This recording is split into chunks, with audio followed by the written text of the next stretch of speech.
శ్రీ మహాభారతంలో కథలు. గదా యుద్ధం.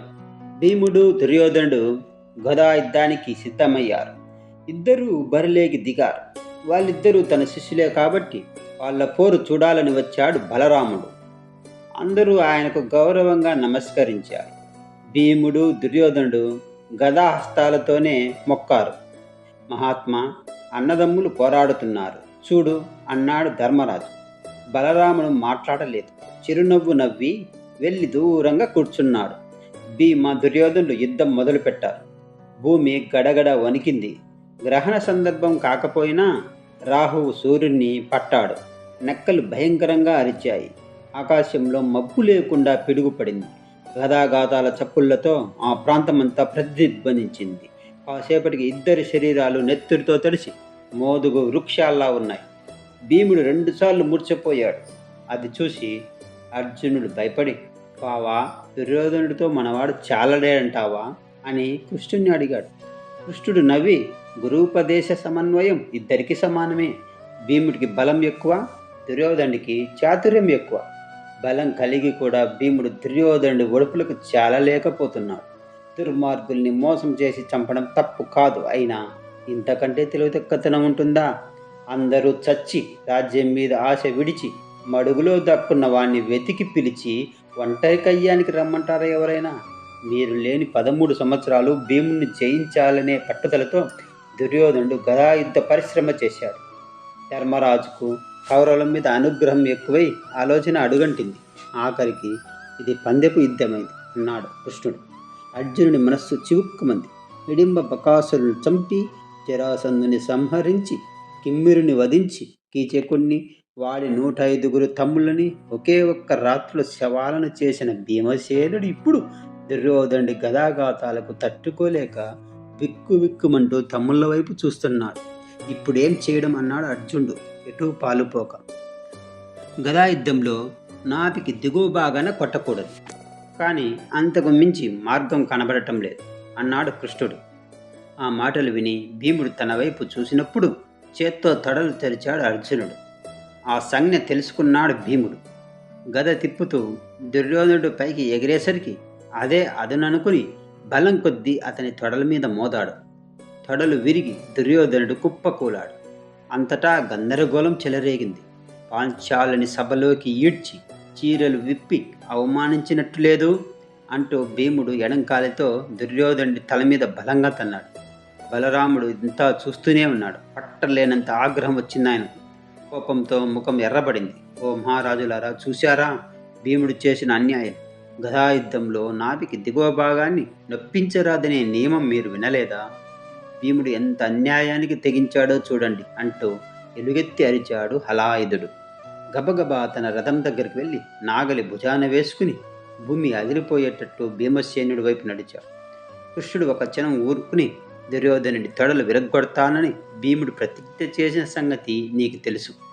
చేసిన ప్రతిజ్ఞ చెల్లించుకోవడం రాజులకు పరమధర్మమని నువ్వే ఒకసారి నాతో అన్నావు.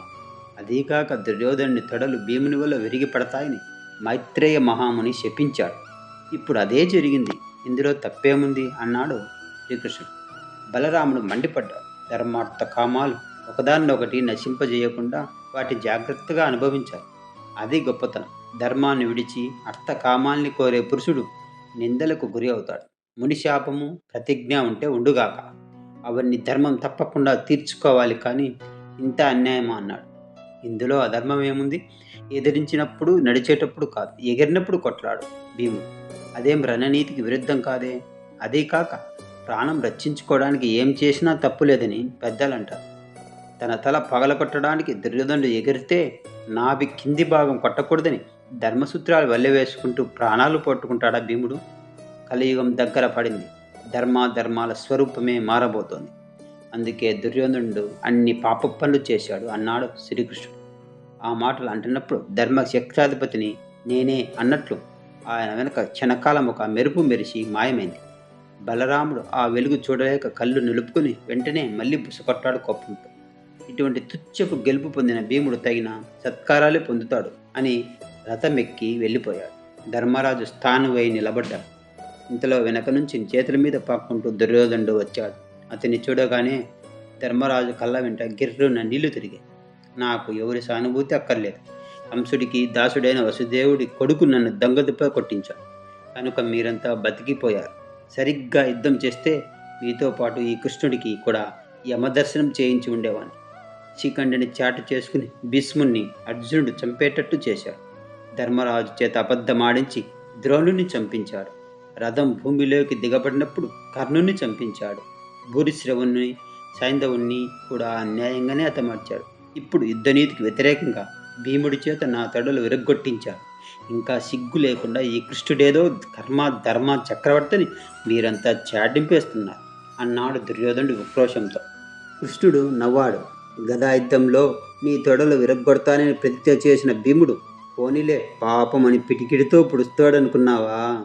నువ్వు చేసిన ఘనకార్యాలు ఒక్కొక్కటే గుర్తుకు తెచ్చుకుంటూ ఇక్కడ ఏడుస్తూ పడి ఉండు అని పాంచజన్యం పూరించేసరికి పాండవులంతా రథాల మీద బయలుదేరి కౌరవ నగరం చేరుకున్నాం.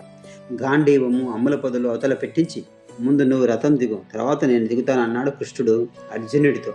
విజయుడు ధనువు అమ్ముల పొదలు తీసుకుని దిగిన తర్వాత కృష్ణుడు పగ్గాలు మడిచిపెట్టి రథం దిగాడు. జెండాలో ఉన్న కపి తన భూత గణాలతో సహా తొలగిపోయింది. వెంటనే ఆ రథం గుర్రాలతో సహా చురుచుర కాలిపోయింది. దేవా, ఇది చాలా ఆశ్చర్యంగా ఉంది. ఈ రథం ఎందుకిలా కాలిపోయింది అని అర్జునుడు అడిగాడు. ద్రోణ కర్ణ అస్త్రాగ్నులలో ఇదివరకే కాలవలసింది. యుద్ధం అయిపోయేదాకా కావాలని నేనే రక్షించాను అన్నాడు కృష్ణుడు. అర్జునుడు కృష్ణ ప్రభువుకు వందనం చేశాడు. నడుస్తున్న స్వామిపై పుష్పవృష్టి కురిసింది. సశేషం. కథ ఇంతటితో ముగిసింది. మళ్ళీ ఇంకో మంచి కథ కోసం వేచి ఉండండి. ఈ ఛానల్ని సబ్స్క్రైబ్ చేయండి. కథ నచ్చినట్టయితే లైక్ చేసి షేర్ చేయండి ఫ్రెండ్స్. మీరు నాకు సలహాలు సూచనలు ఇవ్వాలనుకుంటే కామెంట్ రూపంలో తెలియజేయండి. ఇక సెలవు.